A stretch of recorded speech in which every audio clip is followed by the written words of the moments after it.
시청자 여러분 안녕하세요. 박구소T입니다. 여론조사 전문기관 리얼미터가 미디어 트리뷴 의뢰로 4월 17일부터 21일 닷새 동안 전국 18세 이상 최종 2,520여 명이 응답을 완료한 윤핵 국정수행 지지도를 조사를 한 결과 긍정평가가 32.6%, 부정평가가 64.7%로 집계가 되었습니다. 긍정평가와 부정평가 간의 차이는 32.1%로 오차범위 바뀐데요. 또한 지금까지 리얼미터 여론조사 중 가장 부정평가가 높은 64.7%를 기록했습니다. 정말 충격적인데요. 정당 지지도를 보게 되면 민주당이 지난 4월 2주차 주간 집계 대비 3.1%가 낮아진 45.7%, 국민의힘은 0.6%가 높아진 34.5%를 기록하였습니다. 민주당은 이정근 사건으로 지지율이 하락한 결과를 나타냈는데요. 하지만 여전히 양당 간의 지지율 격차는 오차범위 바뀝니다. 몇 시간 후에 민주당 송영길 전 대표가 한국으로 귀국함에 따라 민주당 이정근 사건은 속도감을 낼 듯해 보이는데요. 검찰은 송영길 전 대표의 귀국 변수에도 수사 일정 변동은 없다고 강조를 하고 있습니다.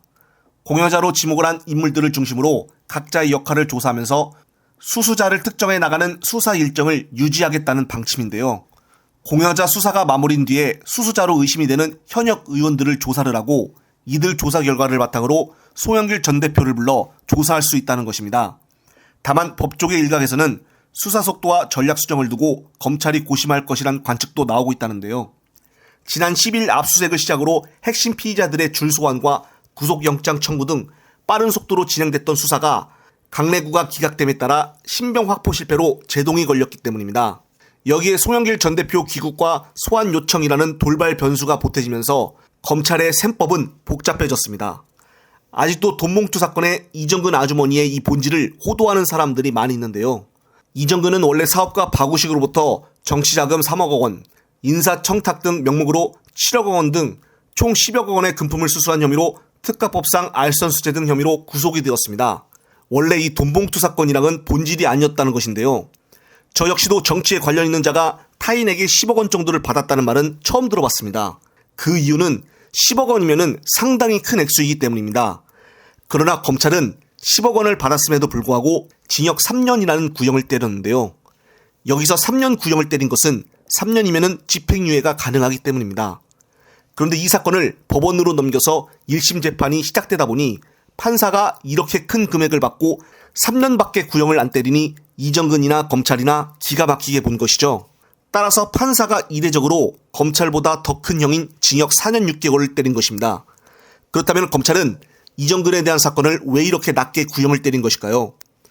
그리고 제 이전 영상에도 보다시피 이정근은 4일에 한 번씩 검찰을 밥 먹듯이 왔다 갔다 했던 점이 드러났습니다. 이래서 일각에서는 이정근을 두고 여자 유동규가 아니냐는 소리가 나오는 것이죠. 이제 송영길 전 대표가 한국으로 귀국함에 따라 송 전 대표도 변호사 출신이고 하기 때문에 그렇게 쉽게 검찰에게 끌려다니지는 않을 것입니다.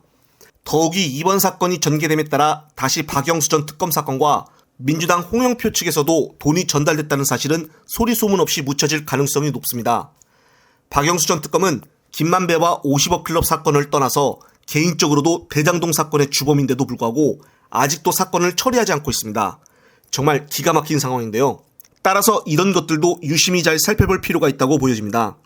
송영길 전 대표가 귀국함에 따라서 민주당 수박들은 어떤 반응을 보일지, 국민의힘은 어떤 공격을 할지 한번 계속적으로 지켜봐야겠습니다. 영상을 보신 구독자님들은 어떤 생각이 드시나요? 이번 영상은 여기까지입니다.